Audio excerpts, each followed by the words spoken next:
A sandstorm remembers the shape of empires better than emperors do. Gladiator II opens with that memory made visible desert light like hammered bronze, dust lifting off columns, a city that has learned to host power without trusting it. The thesis is simple and earned. Rome survives by rebranding, and every rebrand needs a spectacle.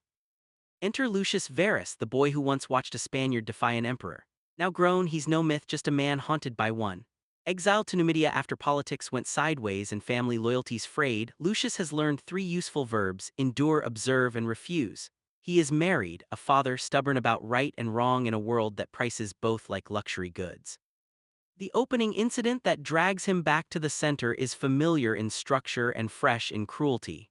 Roman muscle arrives to collect taxes with theater and fire, and Lucius's refusal turns into a public sentence that only a city can commute. The film doesn't rush him to Rome. It makes a stop in hell with better architecture, the arenas of the provinces where broken men are turned into crowds' medicine.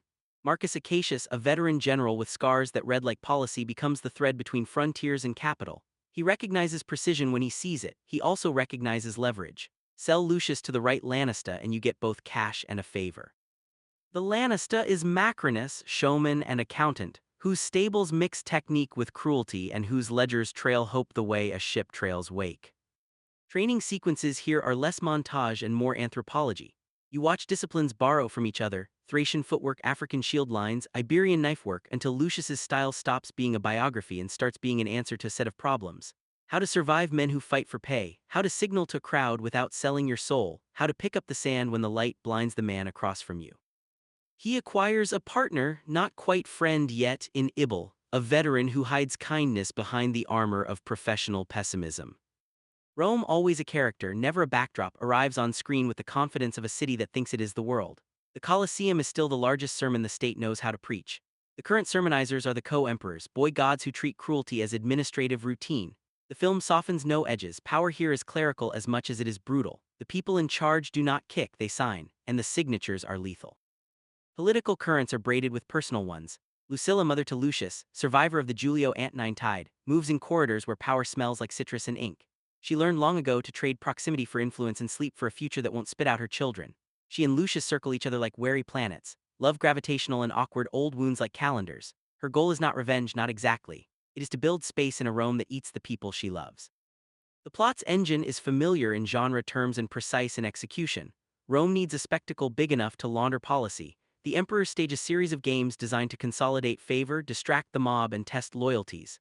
Macrinus senses the buying opportunity. He places Lucius in the right slot on the card and lets the man's problem-solving read as magic. The crowd loves competence that looks like myth. Rumor upgrades him, the Spaniard reborn, the whisper of a name, Maximus, attached like a prophecy because the city prefers echoes to new songs. Set pieces deliver on weight and choreography. A naval battle reimagined in the arena floods sand to knee-high depth, triremes pushed on rails, archers elevated on towers, oil set to bloom. Lucius solves it like a puzzle. Low center of gravity, turning or geometry against itself, rip lines through a wall of shields to create escape channels. A beast hunt sequences the cruelty: lions, a rhinoceros whose horn is painted imperial red, handlers who die for someone else's noon, until Lucius flips the script. Fighting to control the gate mechanisms rather than the animals, he turns spectacle into logistics and survives by thinking like the man who signs the orders. In the wings, philosophy and paranoia sharpen each other. Senators who remember the old republic pretend they don't.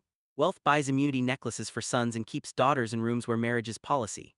Lucilla wagers her standing to arrange key introductions, to create a chain of debt she can pull when her son needs one more minute of life. Macrinus, who reads audiences like ledgers, picks a side with a gambler's smile. He will back the gladiator if the gladiator looks like a trend. Marcus Acacius returns to reframe the stakes. He is not a monster, he is a man who believes order is mercy and that Rome's heavy hand is better than the hand that would replace it. His presence in the arena is not accidental. The emperors want a war hero's aura on their pageant. Lucius wants the man who sold him branded. The confrontation happens first with eyes and then with steel. It is patient, earned, a duel that recognizes shared fluency. Neither is wrong about war, both are wrong about what Rome deserves. Character work keeps cutting spectacle down to human scale. Lucius writes letters he cannot send.